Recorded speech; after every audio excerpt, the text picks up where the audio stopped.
Okay, hello everyone. Welcome back to another podcast. This time, the podcast again in our channel, Dentist. This time, our guest is a unique guest, like never had a doctor before. He's a doctor, he's not a dentist, originally from Iraq and Egypt, both. Born and bred in the UK and studied his medicine in the UK. So, we're going to go through his journey slightly, medicine in the UK, the current market atmosphere, how's the job going for doctors and medicine, and also his unique specific niche, which a lot of us don't know, even dentists we ignore, which is finances. Dr. Hassan, please, if you don't mind, introduce yourself to us. Hi guys, so like Anna said, I'm Hassan. I'm a doctor in my second year now in the UK. I was born and raised in the UK and I studied in the UK as well.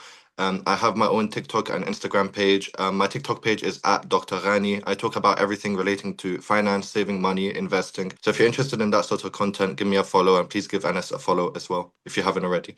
Great, good to have you, and thanks for the time you're sharing. Dr. Hassan has a night shift today also, so our time is limited. So he's giving some of his free time in the weekend just to have this to share the knowledge also with the local UK doctors, Arabs also, and anyone interested to like commence or pursue their career as doctors. They are doctors overseas and planning to move to the UK. So what to look for, how is the job opportunities, the specialty training, which is also something Dr. Hassan speak about. So we're gonna start by firstly, like what brings you to medicine? Is it mom, dad? So mine's actually pretty personal story. I don't know if you've heard of the Grenfell Tower in the UK. Okay, yes. The big building in London that burned down. So I don't want to get too into it, but we were directly affected by this. Okay. I think when I was directly affected by this situation, it really opened my eyes about life. I felt quite helpless during those sort of situations. Like I said, I was directly affected by this, like very directly affected by this. And I remember thinking, okay, well, I've always liked science. I've always naturally been good at science. My interest has always been in science. I was the type of person who would go on Wikipedia, open one article about like a mitochondria, and then open another article on proteasomes and all that. And I'll just read, and I enjoyed it genuinely in my free time. I would really enjoy doing that. So I thought, what's the most difficult degree that's science related that I can get into? Medicine. Medicine is notoriously known as the hardest degree to apply for and get into. And being someone from my background, I don't have, parents who are doctors. My parents are not in university. They never had the chance to go. I thought, let me really try my best to achieve the best that I can. And medicine naturally opened that door to me. I was always interested in human anatomy, human physiology, understanding the human body, how it works, how it can go wrong, and how we can fix it. So I thought, let me just apply. And I did. And Alhamdulillah, I got in. MashaAllah. Which university did you graduate from? Yeah, so I studied in the Northwest. Mhm. I studied in Liverpool. Nice, nice. So a bit of Scouse. Yeah, Accent there. I don't have the accent No, yet. no, it is quite strong. Okay, fair enough. Just a brief one for like youngsters having their, I think what we call A level. I'm not very familiar also with the UK education system. Yeah, Just yeah. maybe a brief. What things you should have to be able to apply for medicine and to have your, let's say, things accepted by universities? Is it science, maths, physics, chemistry, and what is the grades you need to have? Yeah, so in the UK, we have two different levels of education. You have GCSE, which is like the sort of high school, and then sixth form, which is like college. Mhm. So GCSE, you usually sit it around the age of 16. The college sixth form is around the age of 18. You sit your exams. Universities will look at both your GCSE and A level when you come to apply to medical school. So usually with your GCSEs, you need English, you need math and science as a bare minimum. On top of that, you can take a few other courses. So for me, I did history, geography, religious studies. I did Arabic, and yeah, those were my extra GCSEs. So you want your GCSEs when you're 16.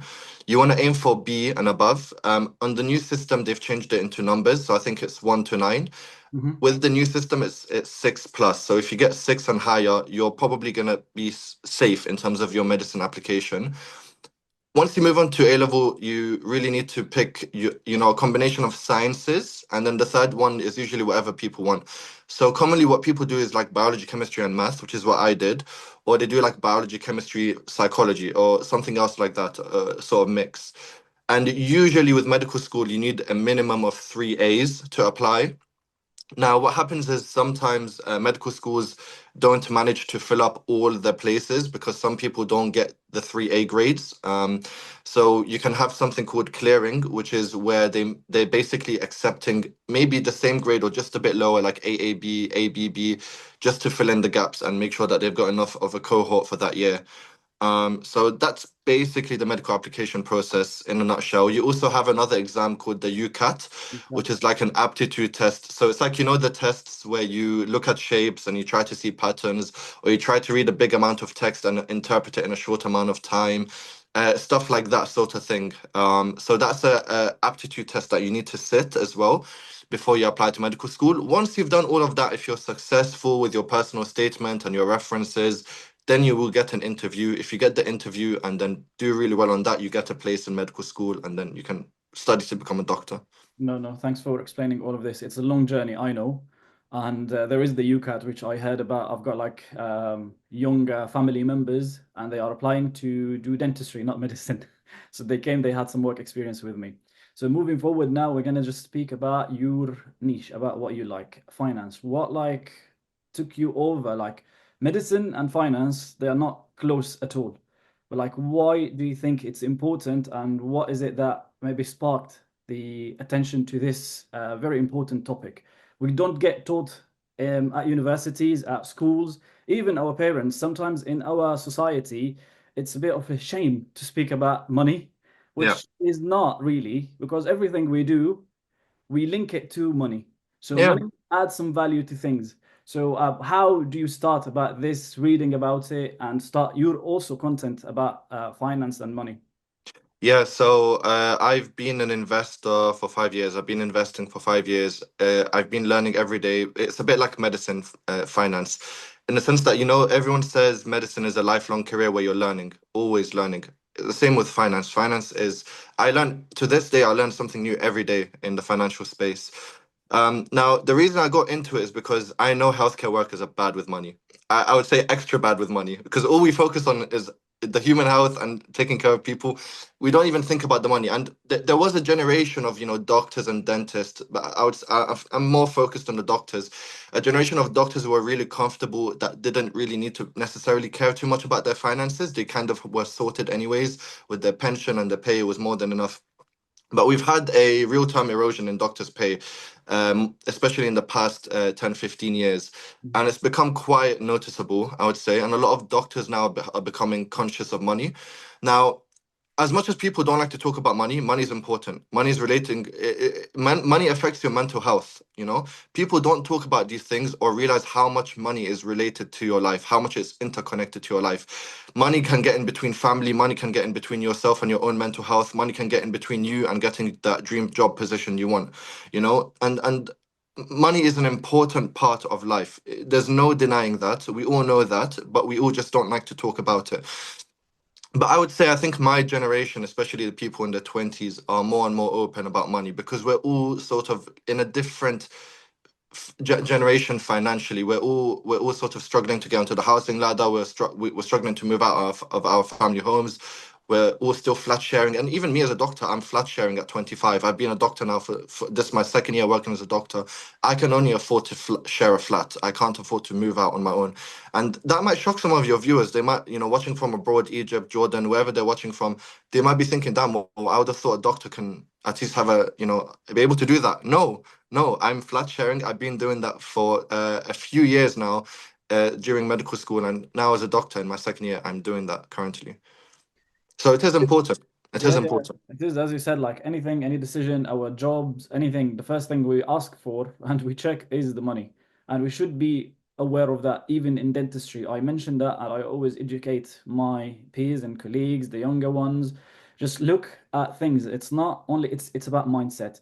It's not like there's no shame in speaking about money, but also in our professions, healthcare professions, dentistry, medicine, any other like nursing, there is few aspects. There is the communication, the ethical, the clinical skills, and the money. You have to Yeah. juggle everything to get the most of it. Yeah. So my page is not about chasing money and financial gain. Mhm. My page is about making people aware of how they can do a better job at saving money and making them aware that they can grow their money rather than leaving it in the bank. And also making them, take like build up good financial behaviors, building an emergency fund, understanding what the lifetime ISA is, understanding that they have a 20K a year tax limit that they can invest and make money and not pay tax on. These are things that I'm trying to help people with. It's not about, money, money, money, everything's bling, bling, diamonds, money, watches, and all that. This is not who I am. It's not what I'm interested in. I'm trying to help people build long-term, genuine wealth whilst showing my journey doing that and trying to be transparent with that um, as I go along the journey myself. Think about the pension from early age and plan maybe your retirement maybe age, and also to, as you said, like to be, let's say, efficient in your tax, especially with the 20K, as you mentioned. Also, a lot of people don't know about it. So anyone interested in these topics, Dr. Hassan on his TikTok and on his Instagram talk about these things. There's a lot to talk about, and we're not going to go deep into these details. We're just going to move on if that's okay. Firstly, we're going to say, like you said, you're in your second year as a doctor. Yeah, So when you graduate, you do what we call foundation year one, yep. and And then foundation year two. these are like the junior doctor's years. So the junior doctor years actually goes up to the level of just before consultant. So you can be a doctor with around 8 or 10 years experience and Oh, still wow. be called resident. It's now called resident. It was called junior doctor, but they will call you resident still. So you can be, a grown man or a lady with children and a mortgage on a house, and you're in your mid 30s and you're still considered like Junior. junior. Yeah. Oh, wow. Okay. So now you start, as you mentioned, so FY1, FY2, Yeah. and what is next? So after FY1, FY2, after F2, you can specialize. You can apply for specialty training. So if you want to become a psychiatrist, a surgeon, a GP, you apply for that. For me, I'm interested in psychiatry and in GP personally. I've also done my USMLE, which I know we've talked about before we started the video. I've got that as a backup. I've done the USMLE step one. There's basically 3 exams to go to America. You only need 2 to go to America. I've done the first one. I'm thinking about doing the second one if I can't find a job, but we'll see how the situation pans out this year. So how difficult it is after you finish your foundation year two to find a specialty training post Yeah, in specialties you mentioned. Let's like I'm assuming that psychiatry and the GP, or what they call it, family yeah, medicine, yeah. Family very medicine. competitive. So they were before they when I started medical school, I think psychiatry was 1 to 1.5. So meaning every 1.5 people, or roughly 1 to 1, would get a job, and there was one job available for each person. Now psychiatry, there's 9 people applying for one job, so 1 in 9 people are getting that job. Yeah, GPs is nearly 1 in 4. So if 4 people apply for GP, one person will get that job, and it's been getting really bad, especially in the past few years. Um, I basically did 6 years in university. Most of my friends did 5. I went and got a second degree. That's why I took a year longer. So a lot of my friends are actually in the year above me, and they try to apply to specialty training already. I can tell you from my experience, from my circle of friends, more than half of them did not get a job. Um, some of them are unemployed now. Some of them have picked up a junior clinical fellowship, and some of them are just taking a year out to just sort of build a portfolio or locum. But even locuming has become difficult. So the job market in the UK has changed certainly very rapidly since I started in 2018. And yeah, we're in a position now where nearly 10 people apply for psychiatry and only one person gets a job. Why do you think it has changed? Is it like a lot of people graduating? Is it COVID crisis, or is it overseas doctors, let's say, targeting or like aiming to do something or work as doctors in the UK? So I think it's poor workforce planning above everything. I don't think you should put blame on anyone. If I was in Egypt and I saw that the UK was open to me, I would apply. Same if I was from Pakistan. If I saw that the UK was open, we all know that in the Middle East, we all know that as well. I'm sure in Asia, that usually the living standard you get in the UK will be higher. So naturally, a lot of people will want to come to the UK. Um, Me included if I was in that position. I don't think this is to do with the IMGs. I don't think this is to do with the UK graduates. I think this is more to do with poor workforce planning. The government already increased the number of places for medical schools for my cohort in 2018. They increased it by, I think, 25% at the time. Um, so, if you increase that many places in medical school, why did you not increase the number of jobs for doctors afterwards as well? That is where the issue lies, in my opinion. So Mm. they've had a long time after increasing the medical school places and after COVID to sort of keep in mind that there's a big cohort of doctors coming in, but there was no sort of flexibility with the number of jobs. And this is why I think there's a lot of doctors now struggling to find employment and find a job in specialty training, which is a shame because the patient number of patients we're seeing is not less. We're seeing more and more patients. Burnout is increasing medicine. You're stretching, you're stretching effectively your workforce by not increasing the specialty number of places, and all of that will lead to people leaving the UK. And we're seeing a lot of British graduates trying to, they're considering places like Australia, America, Canada. I personally know 4 British UK doctors who are my friends who started the USMLE with me, who have now gone. These are 4 doctors that could have stayed and worked in the UK. It's a shame, but this is all a response and a result of what's been going on. It's not something people wake up from the bed one day and they're like, "Oh yeah, I just want to leave." People are usually pushed to do those sort of things, It's and a it's shame. unfortunate. Yeah, exactly. Like having and investing into these young doctors and having them ready to serve and help the NHS, for example, and help the people in the UK. Also, as you said, like government decisions, other things been building up, and then ending up with what we've got at the moment.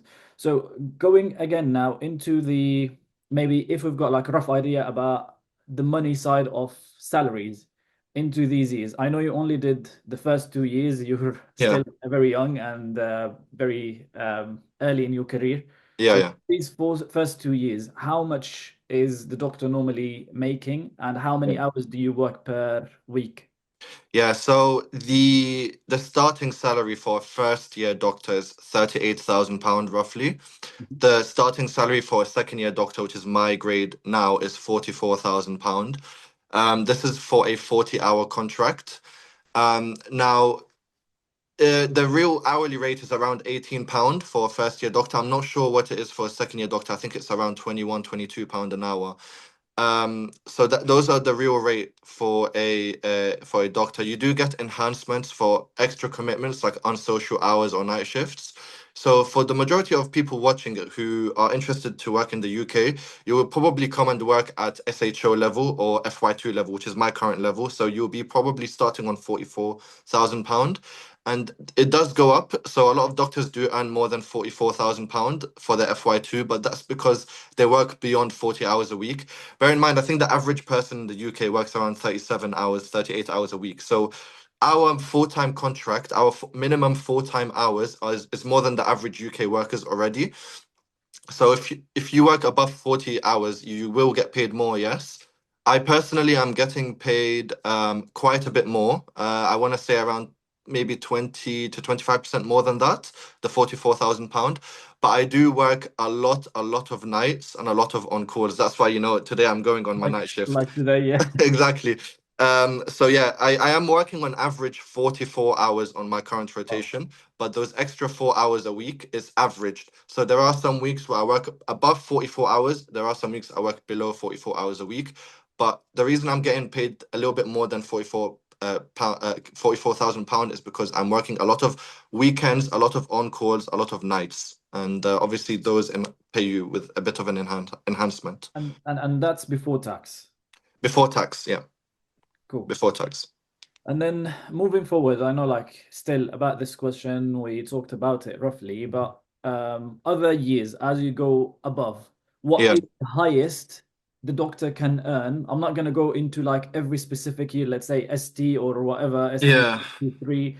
let's say consultant, and you're a consultant in a department. I know there is locum, which is like a temporary contracts. We work in hospital. You can explain it to us, or there is permanent contract. So on average, for a full time, let's say consultant, permanent or locum, what is like the stats on that? So a starting consultant will be on £109,000. Now, obviously, the more you gain experience as a consultant, the more your pay goes up. So even as a consultant, it's not like you become consultant and that's it. You don't progress. Um, with experience, it can go up to, I think, so I have it loaded up. It's all on the NHS website, by the way, for everyone watching. It goes up to £145,000. Now, there are other things you can do. You can get into education, you can do extra clinics and stuff like that to supplement your pay. If you want, you can go private as well. Um, but yeah, this is what would be the starting pay as you gain. So it'll be £109,000, and as you progress, it'll be up to £145,000. And if you do anything extra, you do get paid extra. And But I that's will say it's getting very difficult now to become a consultant. It's becoming very difficult now. It's not like you finish your specialty training and you just walk into a consultant job. It was like that years ago. Now it's not like that. a lot of competition, and there should be a consultant who's leaving their post for a job position, like to be available for people to apply in.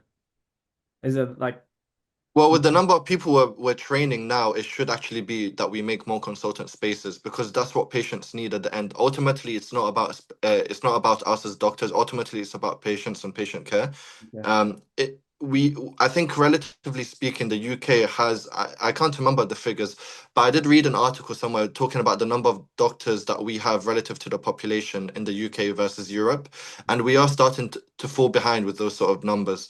So it's more about patient safety. If you want to make sure patients are seen in an appropriate time manner by a specialist or a master in their field, a consultant doctor, then you need to make sure that we have enough consultants available.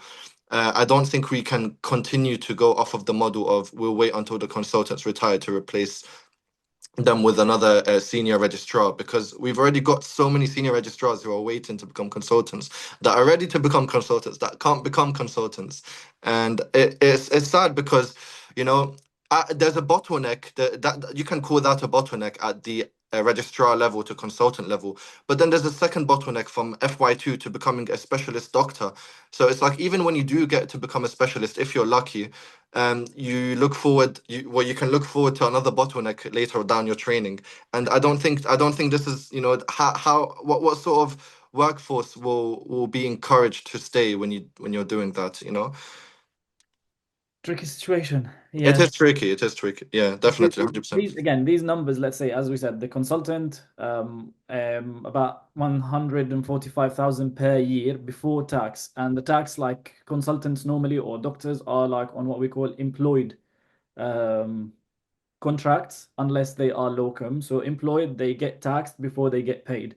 So on average per year, they would pay about what, 60K on that, if Yeah, so the way the tax bracket work, there's something called there's basically it's a known thing, especially when you start to earn in the six figures range. There's a tax trap up until around £120,000, where for every pound that you gain, most of that money goes in tax, and you get left with very little take home. So for it to become worth it, you either need to salary sacrifice and try to make it look like you earn below that 100K figure, or you get a substantial role to where you get paid over 120K. And this is a general UK tax issue that a lot of people face. It's not a doctor specific issue. So for example, what I've seen is that a lot of consultants, when they become consultant, they actually opt to work part-time instead of full-time. The reason they do that is because they lose things like their childcare benefits once they hit six figures.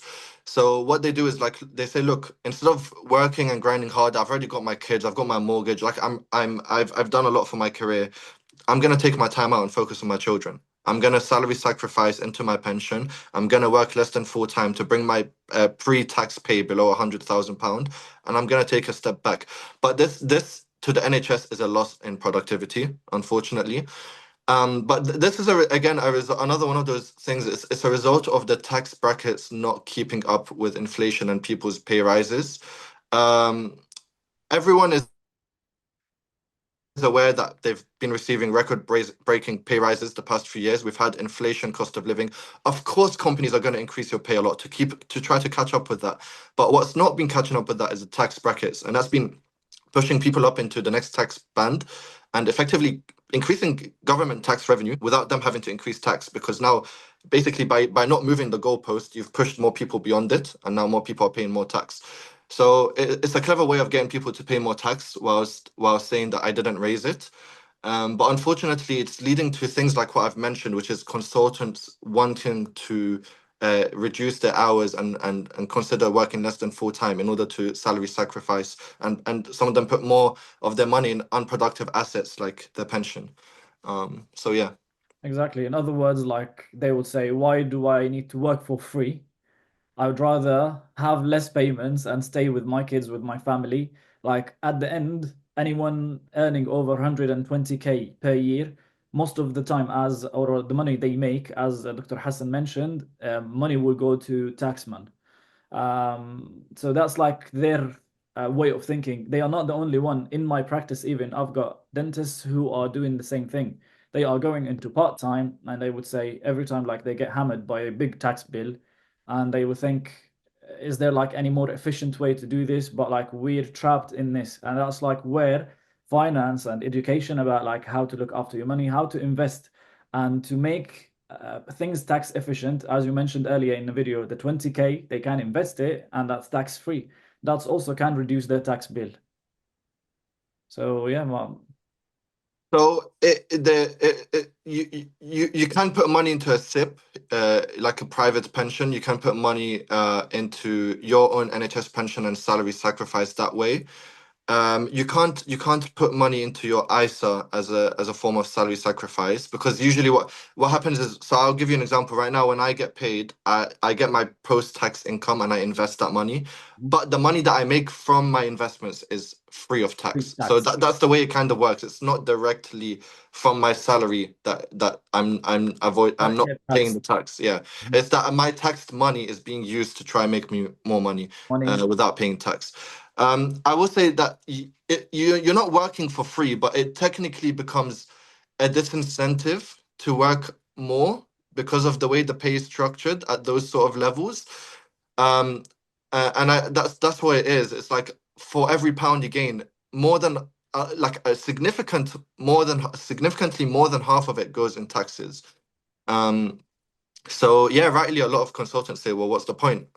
I've lost my child benefit and I'm getting taxed a lot more. Let me get paid less on paper, but let me have my childcare benefits still with me and have more time with my kids." And you know what, Bonnet, like it's fine. Like I'll lose that. The difference after tax, it would have probably been maybe 10, 15, 20,000 pounds. That's fine. The consultants will be like, I don't mind losing that. And you wouldn't put a price on your time with your kids. I know if I had kids in the future and I was a consultant and I was in this situation, I'd be like, why would I work for why would I put myself through all that work just to make a bit more extra when I've only got a limited time on this planet with my children. And Exactly. that's my point as well, guys, is that my channel is not just about money, money, money, money, money. I'm trying to talk to you guys as well and give you a balanced perspective and help you build healthy habits, because I think people generally have the tendency to do bad financial behavior, like exhibit bad or unwise intentional behavior. If you just left everyone without thinking, people would generally exhibit financial behaviors that are not the best for building wealth. And that's why you need to be proactive, and you need to give yourself time to learn about these things. So that's the focus of my channel, and that's why I talk about those sort of things. No, amazing. Again, I came across your channel and I thought that's very interesting. And like for someone in your age that you already got this mindset, I encourage everyone to try to think outside the box, look around you and understand the world, not only about like your job, the things, finance and life. It's a combination of things. And as Dr. Hassan said, we only live once on this planet. You've got family, you've got kids. You try to have every minute with them to remember these memories is important.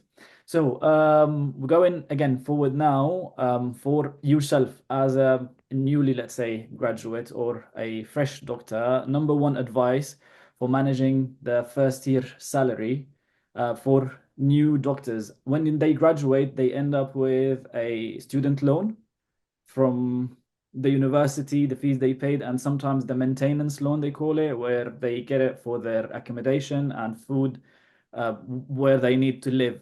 So what is your first advice, let's say, on saving to invest and then also to pay for the loan? Yeah, if the way I would think about it is if you've not got enough money to comfortably live every month, then why are you even investing? You should probably not be doing that. It's probably unwise for you to invest when you've only got 20, 30 pound left in your bank account at the end of every month.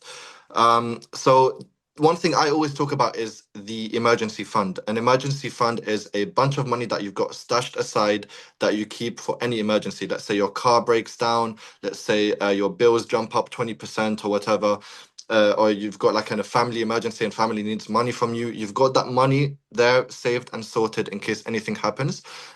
Usually in the financial space, people tend to say, look at your expenses, your monthly expenses, average it out, and then times it by 3 to 6, and that will give you a few £1,000 usually that you have saved up in cash just in case an emergency happens. I don't talk about like for me when I talk about investing, everyone can make their own decision and I don't give financial advice. Mhm. But for me personally, I would not feel comfortable investing if I did not have an emergency fund because I would think, well, if I invested and I had no money in my account and I got hit with a bill or someone hit my car, I'm done. I'm cooked. So guys, you need to think about those sort of things. Emergency fund is super important. I know it's boring. I know you don't get a return on your emergency fund, but boring and safety beats the excitement of investing in the stock market. And what was the second question? Sorry. So yeah, but again, managing their salary to try to save up. But like as from your answer, what I would understand is the first year is to try to build their emergency fund and try to have some money safe in case anything happened. Yeah, so in my videos, I commonly say that your foundation year, so foundation year one and two, FY1 and two, which is what I am, your foundation years are for you to build your foundations in your life. Mhm. So, and I say that from a financial perspective. So, a lot of people who are my age, probably in my age, in the 20s, I'm 25, trying now to think about buying a house, maybe getting married, settling down, and trying to maybe upgrade or buy their first car or, things like that. So, you really need to start doing that from now if you haven't already, because it won't magically happen. You won't magically walk into a house. You won't magically walk into a car. You won't magically settle with someone unless you put in the work for that from now. So the way I manage my salary as a doctor is I basically try to limit my fixed expenses. So my fixed expenses are the things that will cost me the same every month. So my rent, my bills, my phone bill, my gym membership, those are things that don't change in price every month. They usually stay the same price every month. So with the flat, for example, I share a flat, like I mentioned earlier in the video. I share a flat because it's cheaper to rent that way. I also negotiated with the landlord. I was lucky my landlord was Arab, so I just managed to negotiate with them and get a lower price and by paying upfront. So by paying upfront, I basically essentially made my rent a bit cheaper, and I got my bills included in that. But also with the gym, I didn't feel like I needed to go to any fancy gym. For me, going to the gym is good enough. And the reason I'm happy with all that is because I've set my expectations. Same with my car. I can technically afford a nice fancy BMW M3 competition or whatever right now if I wanted to. But that's not the point. It's not that because I can do it, I'm gonna go and do it. It's that I can do it, but I'm already happy with what I got. I'm thankful to God for what I got. I drive, okay, I do drive an old car, but it does get me from A to B. A lot of people don't have cars. A lot of people back home in Egypt, for my family, couldn't afford it if they wanted to. So, alhamdulillah, like even from that perspective, just having a car is a privilege. And having that mindset allows you to also lower your expenses because now I run a cheap car, very easy to maintain. If I got an expensive car, although I can afford it, I might not be able to afford the maintenance of it. It might cost me a lot, the petrol, the tires, and all that. But the fact that I'm comfortable and thankful and grateful for a cheaper car means that for me it works in my favor financially because now I'm okay with just running that, and it won't cost me as much as a big expensive V8 or 2 liter engine car. Do you know what I mean? So that's these are some of the ways I manage my fixed expenses. then we move on to the other things, which is the stuff that you can control, your fun money, the stuff that you do to eat out, takeaways and stuff like that. That requires behavioral discipline. And look, as much as people talk about money, your money is a reflection of your behaviors. Okay, if you are the type of person who's very spontaneous, you can't control yourself, your bank account will reflect that. I don't care if you're a millionaire, you have 10 million pounds, you earn £2,000 a month. If your behavior is like that, it will be reflected in your bank balance because of the choices that you make. So if you guys want to know a bit more, follow my page. But the first thing I always encourage is sort of the behavioral changes. You can't change your financial situation if you don't change your behaviors. Okay. And a lot of people naturally will tend to go toward the direction of doing bad financial portraying bad financial behaviors. The spontaneous holidays, the quick trips abroad, the takeaway just because you've not had a nice day or you forgot to take out food from the fridge, stuff like that. So these are the ultimately the important things that dictate how much you'll be able to save as a doctor. It's So difficult. It's not easy. As you said, it needs a lot yeah, of discipline and change in the mindset, especially when we're young. We're, as you said, spontaneous and we just want to try things out. yeah, New car, nice things to do, go out, the trips and holidays. Some people think, oh, we just want to save to go on holiday, but it's about these things. Now it's your foundation years to try to build on your career, your finances, everything to be able to live comfortably later on. yeah, Anything you do now, having like weak foundations, it will affect everything in the future. yeah. Cool. So, now, again, we said earlier, we've got a loan, student loan.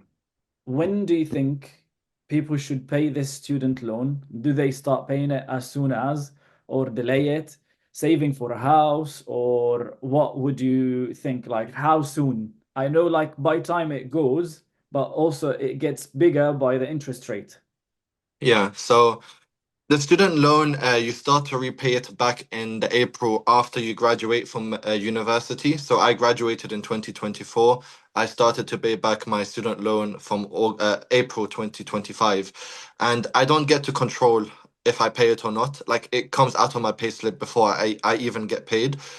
Um, and my loan is big. I think I have £74,000 is my loan size. The thing is, I want to make one thing very clear because a lot of your viewers don't know this. Mm. As a doctor, when you're paying your student loan in the first few years of your career, as you're paying it off, your student loan is getting bigger. So I'm paying money right now, but it's growing in size as I'm paying money. So think about that. I'm putting in money, paying it off, but I'm paying it up because it's still going up in value, my loan. And it's because of the interest. There's a lot of interest on it and they tend to follow RPI instead of CPI. So yeah, so right now as a doctor, I'm paying it off every month, a fixed amount based on how much I earn, and they take that from my payslip, and it goes towards my student loan. My student loan is growing in size. For the majority of doctors, I don't know if we will pay it off over the course of our careers because it really depends on whether or not you're able to progress in your career. If you're unemployed for a substantial amount of time or you're not earning more money as a doctor because you can't progress in your career, then it probably will affect your ability to pay it all off. Um, that said, I can't give any financial advice, but for the majority of people, it's probably not worth it because it's going to be cleared off in 30 years, especially if you're like me on plan two. If you're on plan four, it's even worse because the amount of salary you need to earn to start paying it off is lower. So you start paying it off from a lower amount of salary and you pay it off for 40 years, which is longer. Oh my God. Um, that said, paying off your student loan is a very specific and individual situation. It depends on your loan, how much you've got, how much you've already paid off.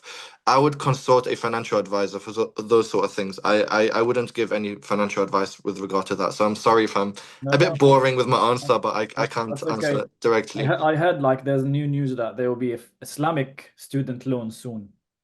Okay, I never heard of that. I never Yeah, heard of this that. is what I heard like from the health of minister. They're Yeah. maybe trying to introduce this for also like students to take on student loans, which is like good considering the Islamic.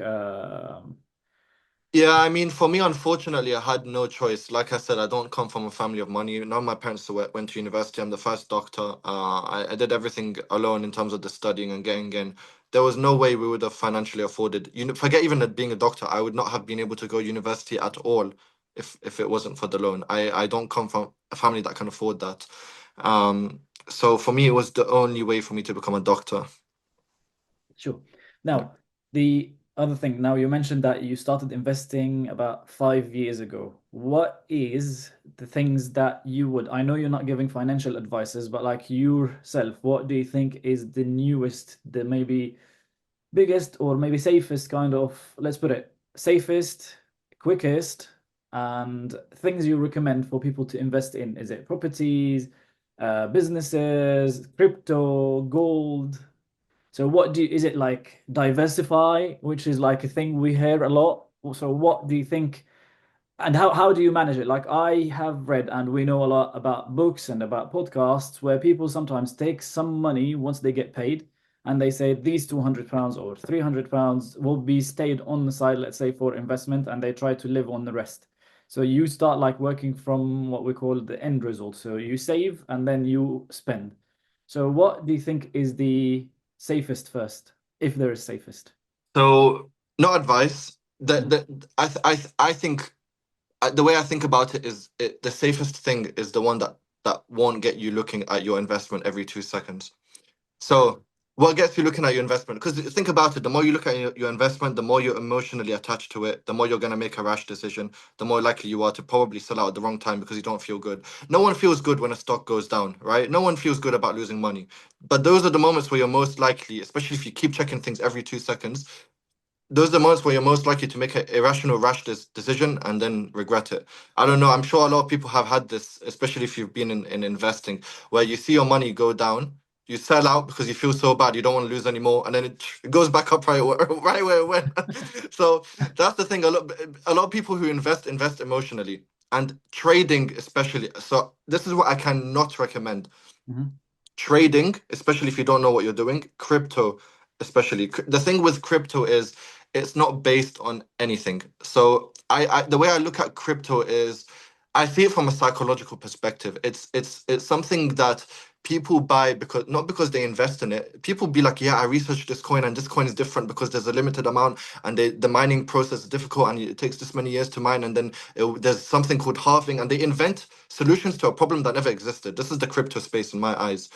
um, so a lot of the people who buy into this and say, "Oh, I've done my research and stuff," they're in their heart, they're saying that with their mouth, but in their heart, I believe that the reason they buy into it is because they believe that the price that they buy it at, it will go up and someone will buy it from them for a higher price. This is essentially why people get into crypto and Bitcoin and all that. This is not investing to me. This is just gambling. You're basically gambling on the odd that someone else will buy it from you for a higher price. Investing is different. When you're investing, you're looking at, for example, let's say a company, a chip company. You're looking at the company's revenue, you're looking at the business model, you're looking at the projections, you're looking at the assets the business has, what land does it own, what real estate, what are they actually doing? You know, these companies, the chip companies, for example, are providing a real world service value. What is crypto providing? Crypto is just you talking about this thing halving and it's going to be the currency. I promise you, no government will let crypto be a currency, and especially in here in the UK, it will be absurd for them to let a currency like crypto be the official currency of the country. It's a currency they can't control. If you can't control the currency, forget making it your official currency. This will never happen. So people in the crypto space like to talk about a lot of these sort of things, but to me, it's a lot of pointless talk. I think where the real investment value comes in is from investing in real companies that provide a real value in the real world. And also, investing is a boring thing. Like, I'm going to be very honest, investing is very boring, especially if you're doing it right. When you're investing, you're doing a lot of the same behaviors and repeating it over a very long time. Do you think Warren Buffett had the crypto back in the, let's talk about the dot-com bubble when every company was putting .com at the end of their stock. Right now it's .ai. Every stock is putting .ai to Okay. get the, but back then in Warren Buffett's days it might have been the dot-com bubble. Do you think he was thinking about the crypto equivalent of the dot-com time and just, oh, in and out, and I heard this and that and this is going to change the world? Everyone thought that at the time, but that's why the dot-com bubble happened. Everyone thought that this and that company with .com at the end will revolutionize the internet and the digital world.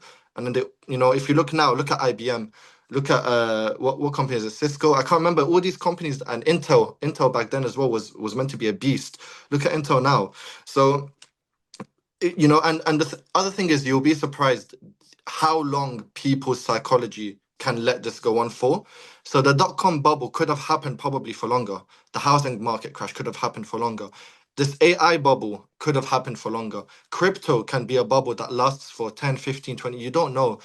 But the thing is, the more you're investing is based on facts and figures, and based on logic, then probably it will be for the better for you. So what I like to do is I like to be very practical with my investing. I like to look at what's the safest and what's the most boring and what will generate me a good return in the future. A lot of the people in the crypto space are looking to get rich in 5 years. I don't think. I think if there was, if you know, think about Anas. Think about it. If we had 10 people in a room right now and we asked them, "How many of you want to get rich in the next 5 years?" How many do you think will put the hand up? All of them. All of them. But then what about if you ask them, okay, what about if we take that out for a longer time and we guarantee that you will have some sort of wealth? You won't be rich like the crypto rich that you're thinking of, but you will be better off than a lot of people. How many would you think would put the hand up? I don't think a lot will put the hand up. No, I think no, a lot of them will want to be rich now, no. you know, and that impatience is what works against you. So like I said, again, we're going back in a circle. It goes back to your mind. It's all about your mind at the end of the day. Your mind will really affect whether or not you will be able to build genuine wealth. You can build fast money. You can get lucky in crypto. I'm not saying you can't make money. You can get very lucky, buy the right coin, it gets pumped by Elon Musk in the right time, and you sell out and you're a millionaire. Woo. How many people are gonna do that though? Let's be realistic. Forget even 10 people in a room, put 100,000 of them in a room. Not Maybe always. one of them will get that. The rest won't. And the rest will actually lose money. And that's the thing. They will lose money and then they'll quit investing for the rest of their life and then miss out on the opportunity to actually build wealth. And Trauma. this is the unfortunate thing that happens in the financial space is that you have a lot of these finance gurus saying, "Oh, I know how to make you rich quick, just buy my course and that." And then they start giving you signals. You don't even know what you're doing. You're just following whatever someone else tells you to do. You lose your money and then you give up. And that guy made money off you, you know? So, guys, you need to learn how to be responsible with your own money. I'm guessing a lot of you watching are adults. A lot of you are sensible, especially if you're watching this stream up till now. Like, you're probably a doctor or a dentist, or you want to be a doctor and dentist, or you're in the healthcare space. You're probably intelligent. Guys, you need to be careful. You need to be responsible with your own money and make sure that you're going about it the right way. No, amazing, So, amazing advice. This is the first time in a while that I heard someone not very encouraging people to go into crypto, which I do always like. I'm very hesitant and I don't always feel like, oh yeah, I'm gonna go in there. You always put money, and as you said, you see it going down, you sell out, and then at some stage maybe it's gonna go up, but most of the time it crashes. And with crypto, it's just like Anas, if you closed your eyes and heard what you just said now, people will think we're gambling. People won't think we're investing. See? So just like that, to me, I don't like this is the reason I don't like to talk about crypto too much. To me, it's not something worth talking about. Yes, you can make money, yes, you can lose money, go and do that if you want. But for me, this is not the way I view investing. It's not the sort of investing philosophy that I carry or want to practice. sure. Now, one of the reels you once posted, you talked about extra income as a doctor, and at some stage you said you did some extra job on the side. Do you think doctors can do extra jobs on side and on the side, like, or do you think there's something can be done, especially with the inflation and things going on? Yeah, so part of the reason I became quite popular was because I was the doctor that was on Uber Eats. I was doing Uber Eats as a doctor, Mhm. and a lot of people found that shocking. Now, I'm gonna clarify, I didn't do Uber Eats because I'm struggling to pay the bills. I did Uber Eats because it's just something I wanted to do to supplement my income, and I find it fun to like go around, drive, and just drop off stuff. So I do Amazon Flex, I do Uber Eats. And you'll be surprised, Dennis. I get paid more doing Amazon Flex than I do getting paid as a doctor. So delivering parcels is pays more than delivering babies, for example, or saving lives. Um, so yeah, I don't know. There are a lot of options available. If you're a doctor, you can probably get into tutoring. You can get into private practice as a doctor, but it will be as a consultant. And like you mentioned earlier, there is locum work where it's like you pick up last minute shifts essentially and get paid a little bit more than the normal rate because it's a last minute shift. Um, So there are options available for you as a doctor. You can get into medical writing, you can get into the medical legal aspect, you can get into pharmacy. So as a doctor, you have a lot of transferable skills. It's just that you have to build the experience and build a CV well suited for whatever you want to do. But yeah, for me, I went down the entrepreneurship route. There's other stuff that I've done before during medical school as well. That I don't want to get into too much detail, but they did make me a bit of money on the side. And yeah, I just was doing Uber Eats. Now I don't do Uber Eats. I just stick to Amazon Flex because between Uber Eats and Amazon Flex I like more. The shifts are defined. I get paid a higher hourly rate than I do as a doctor. And for me, it's just relaxing to drive in my car with just music or podcast, whatever, and just deliver parcels. I think with food, it gets a bit more messy because there's drinks involved. The job's not always guaranteed. Like you get sent to like the most random places. And yeah, like you know how it is in the UK when you go to like McDonald's, there's like 50 Uber Eats drivers just standing in a like I don't like that. I like Amazon Flex a lot more. So that's why I stopped doing Uber Eats now and I just do Amazon Flex. Mashallah, I like your dedication. Again, it doesn't matter. Like we're doctors, dentists, we're in the UK. We've got opportunities, and we need to seek more chances. Work on things. There's no maybe work-life balance at a younger age, and anyone like new to the country. Again, most of people watching our podcast now are like younger doctors, dentists, or like new in the country. When I came the first time, I worked with my father-in-law in a coffee shop. I was making these ice creams and milkshakes and things, and I started building things, learning, getting in contact with English people, building my communication skills. And then I worked on my career as like Dr. Hassan here. He's exploring the world around him, getting to know people, and have like other opportunities. We never know. So there is always a chance, and we need just to work on that.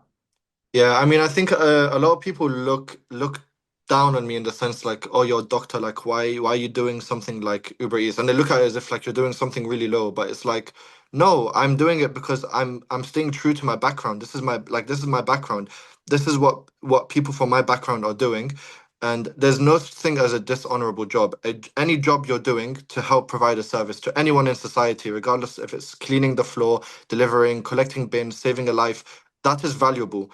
I don't like it when people talk down on let's say Uber Eats drivers or anyone trying to earn a living for their family and kids.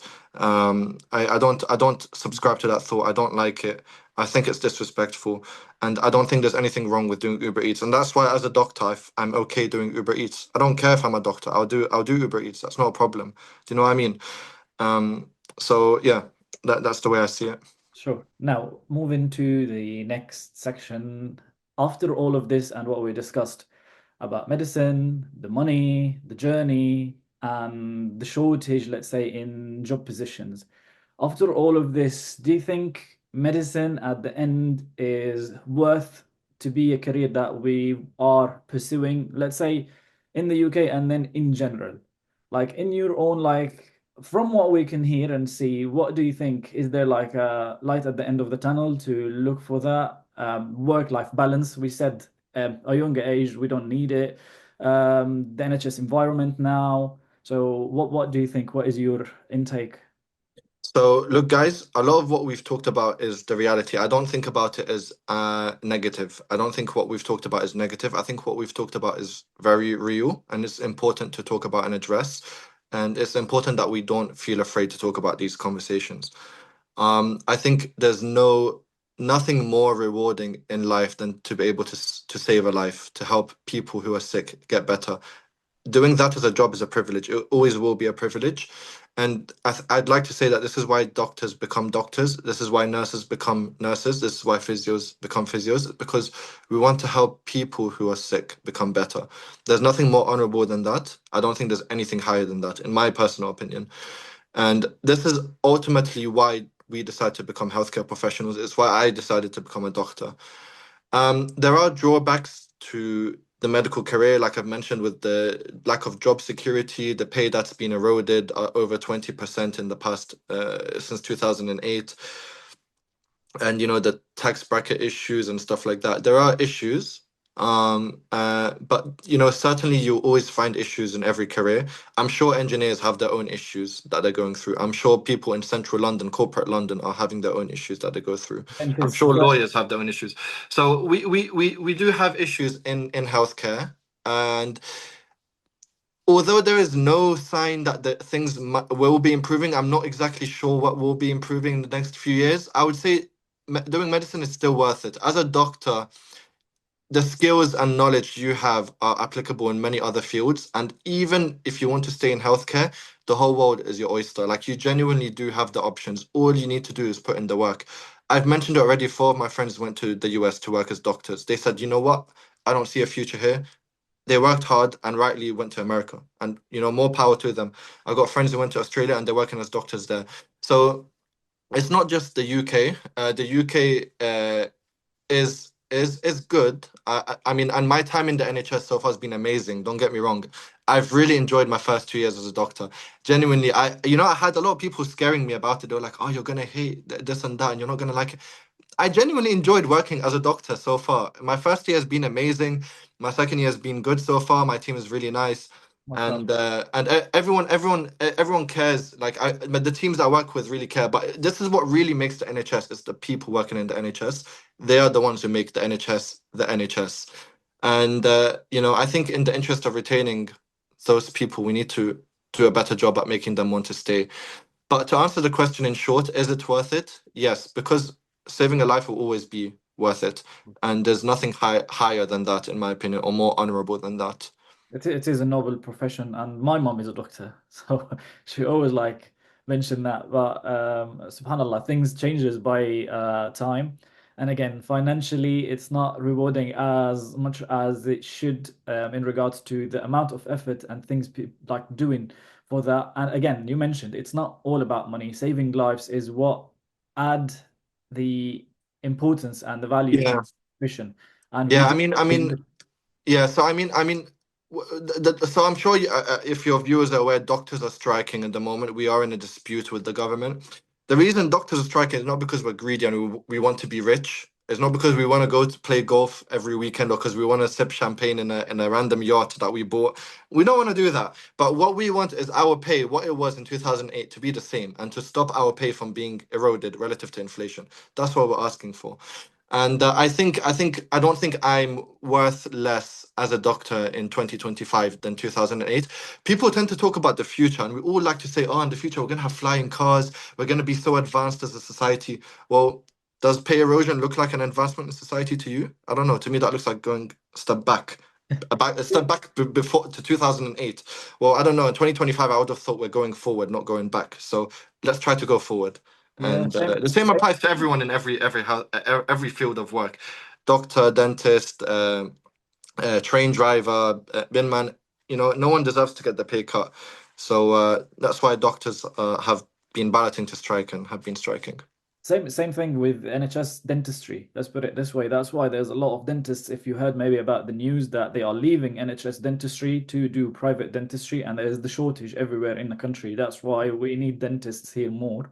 Because of the NHS system, in 2006, they introduced a new system, which is now from 2006 till now, the value of these contracts still the same, regardless of the inflation. So people in 2006 was paying, like getting paid something, and now they still getting paid something like per year. We know like inflation goes by what, 10%?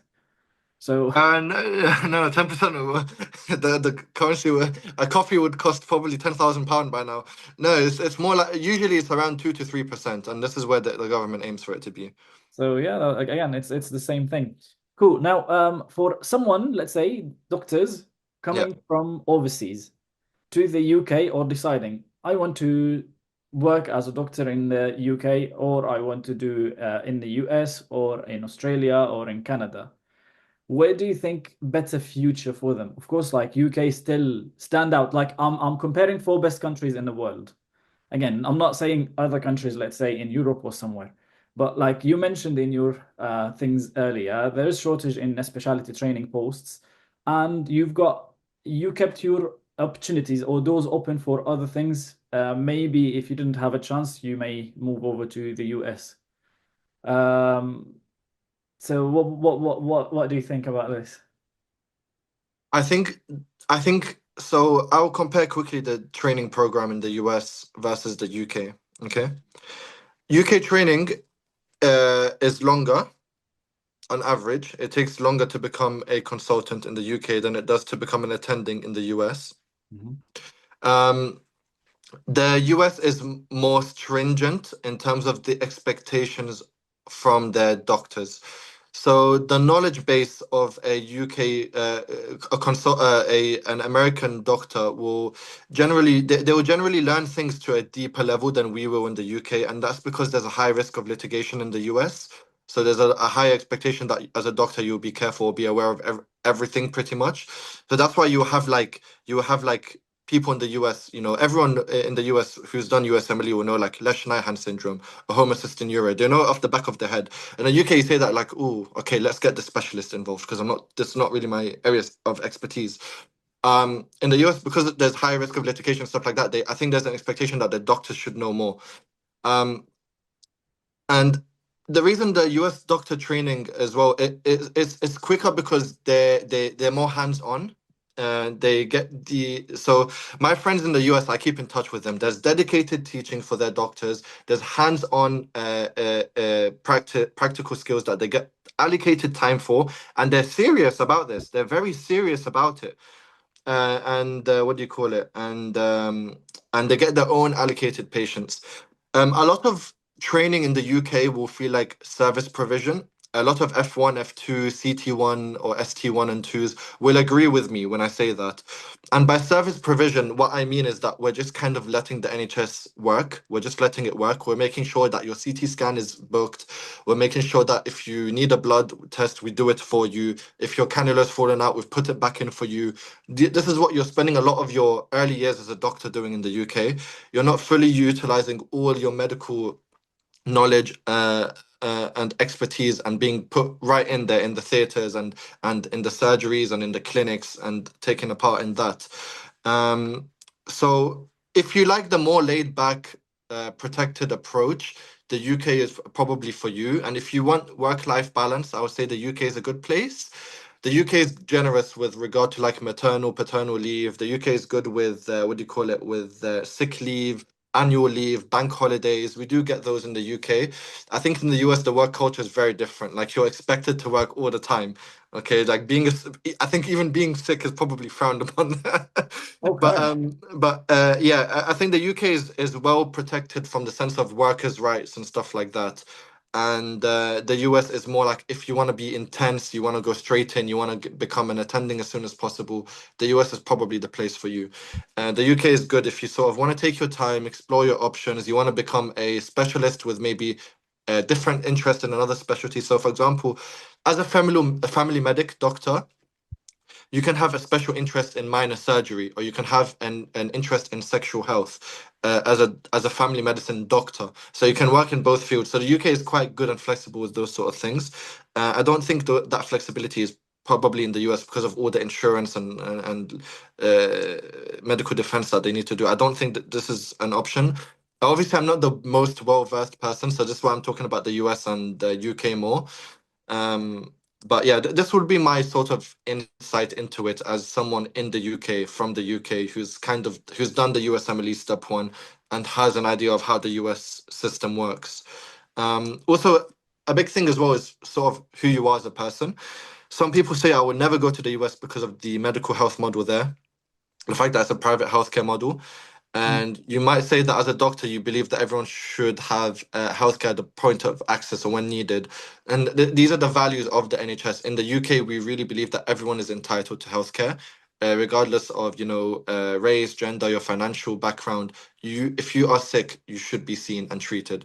We believe in that in the UK, and that's why we have an NHS, and that's why one of the most one of the things that people are most proud of in the UK is the NHS, is because we've made a system that works for everybody. Mhm. Unfortunately, it's slowly failing at doing that. But I'm hopeful for the future, and hopefully And something will change for the better. and what about the money side of things, compared the US with the UK? The US is better. I mean, like I told you, I drive a 17-year-old car. I'm a doctor. In my second year, I share a flat. Yes, as a resident in America, you will probably be the same in the beginning, but when you go into attending, the difference is stark. You're talking about multiple six-figure difference in your career, Wow. over millions even over your career span working in the UK versus the US. So yes, being in the US will probably be better from a financial perspective, but like we talked about in this podcast, not everything is money. And yes, money is important, but you also need to remember what I talked about. In the US, it's like you don't have the option to be flexible, workers' rights and stuff like that. It's a bit more better in the UK. And the UK still offers you a good work-life balance whilst still maintaining a reasonable or respectable pay for a doctor. Although it's been eroded, but it's still respectable in 2025. Um, Especially if you're single. So my salary right now is an F2. It's good enough for me being a single person, but if I was to get married and have kids, I don't think my salary would be enough. I'll be completely honest. Like my wife will have to work, which is unfortunate. I don't want that for her, but you know, and you know how it is in our culture. But you know, it's difficult. Being a doctor on a single person on a doctor's salary, you'll be fine. But I think when you start, you know, driving a better car, you start paying for a mortgage, you get married and have kids, that's when it becomes a bit more financially constraining on you. And yeah. Tell me about it. But I'm sure you know. I'm already in that boat. Okay, so last one. If you didn't go for medicine or if you're not a doctor, what would you do in life? So What funny, was the dream originally? funny story. I actually, before this whole Grenfell stuff, I was applying to chemical engineering. So I was actually applying to become a chemical engineer, and then I changed to medicine like 2 months before the UCAS, the deadline for the application. But yeah, I think when I was 17, if you asked me as a 17, 18-year-old, I would probably said chemical engineering. If you asked me now as a 25-year-old person, I would probably say plumbing. I know you're surprised. I know you're surprised. I'll probably be a plumber, if I'm completely honest with you. Genuinely, I would genuinely consider becoming a plumber. I know how to market Trader myself. I know how to market myself. I know how desperate people are when the toilets are clogged. I can make a decent living. and You know. boilers are not working. Exactly. I Exactly. So 100% I'm agree. genuinely, I'm not joking. I genuinely with with would with consider. the current market and the climate with the AI and things, I do agree. Like these trades, like plumbers, carpenters, builders, they all like still be having jobs, but what these positions or these jobs missing is the marketing and the presence on the land. And as a youngsters now, we know how to do it. As you mentioned, you can start it. That's amazing. No, My friend, I'm gonna give you a gem. I'm gonna be very, very honest about it. I think we have too many people with degrees. We're an overqualified nation in the UK. We have too many people who know how to type on a computer and how to follow instructions and how to think with the degree that they've got. But we don't have a lot of people who can work the practical work. And I see a gap. I think the gap now. I think if you think of life as a pendulum, think of life as a pendulum going left and right and left and right. We've gone too far, I think, in terms of focusing on diplomas, university degrees, and all that, to the point where we've neglected the other side. And now we're going to see a tide, I think. We're going to see much more entrepreneurs. We're going to see a lot more people out in the fields working. We're going to see a lot more people working in construction. We're going to see a lot more people in plumbing and working as electricians. I think this is where we will probably be heading, because we have much too many degrees around, that people now in any graduate entry position are struggling to find a job, because everyone is qualified. Everyone's trying to get that one same job, and the other jobs we're too overqualified for because we're university educated. So I think this is where we're heading as a society. So if you ask me as a 25-year-old, what would I do? 25-year-old with my knowledge and experience of life, I would, yeah, work as a plumber if I wasn't a doctor. And I'll take my doctor title. I might call myself Doctor Plumber or something like that. You know what I mean? It's, Keep the title somewhere. in dentistry, do this, the root canal things where we take the nerve out is like plumbing. Exactly, Exactly. plumbing. You just Exactly. like unblock the canal. Exactly. So maybe one day we can both collaborate and plumber doctor dentist combination. Last words and advices to young, let's say, doctors or someone starting their career. What would you say? Guys, if you're intelligent enough to go university, if you're intelligent enough to be a doctor, if you're intelligent enough to be a dentist, then you're also probably intelligent enough to navigate life in a way that many people can't. Okay, so always be open-minded. Recognize that it takes a lot of skill to get into medicine and dentistry. You already have an edge because of the skills that you've got. If you are a dental applicant, or you're a dental student, or a dentist, or you're a doctor, medical student, whatever, you're already at an edge. Now, think about the general population in the world.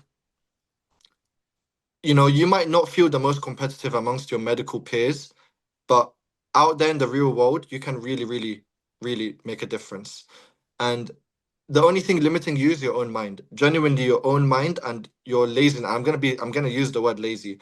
Your laziness is what's limiting you. I know with me, I've had a lot of great ideas, and I would always pin it down to laziness. Ultimately, I was very lazy. I'm gonna say it. The reason I did not do the USMLE step 2 is because I'm lazy. I was too lazy to do it. I'll be completely honest. But do you see that limitation is what stopped me from doing it? So guys, keep an open mind. The world is changing around you, and you are the best generation that's able to adapt to the change. If I was 50 years old now, I don't know how in the world I would adapt to this changing world with AI and all that. I don't know how I'd adapt as a 50-year-old entrepreneur, let's say. But you know, in your 20s and you're in healthcare, you really have the opportunity to make a change in this world and a positive impact in this world. So keep an open mind, be flexible, be fluid, don't be rigid. Don't think about everything, oh, degree and X plus Y equals Z. Don't think about everything like it's mathematical and a linear line and all that. Be flexible, be fluid about life, and be open minded, and you'll be surprised at where you'll be in a few years' time if you put in the work. So yeah, that's what I would say. I'm only 25, by the way. I don't like it when I get asked what's your advice, because I'm like, I barely lived myself, and like talking about things like that, you will always have one person watching you who thinks you're arrogant.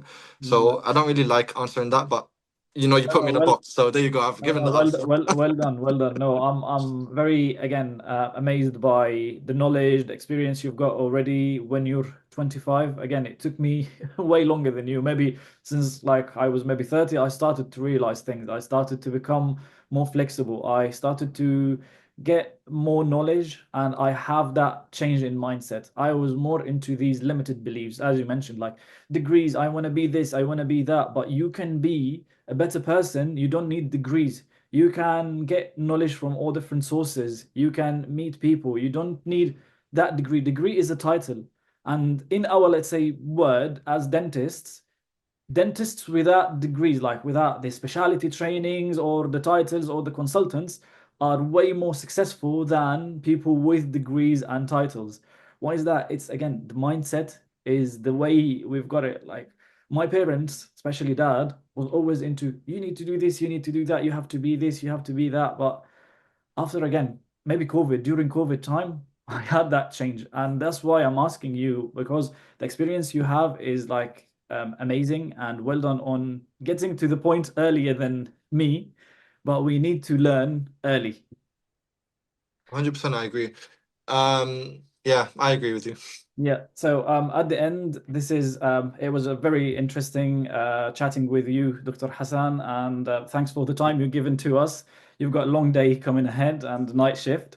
If you're interested in more content from Dr. Hassan, you can follow him. I'll put the links for his TikTok and Instagram down in the Yeah. description in the video. Yeah, so Um, it's on Instagram, it's Dr. Hassan Finance, so Dr. Hassan Finance, and TikTok is at Dr. Ghani, DRGHANY. And if you've got like anything you need maybe advice with, you can reach out to Dr. Hassan. He's way better than me for doctors.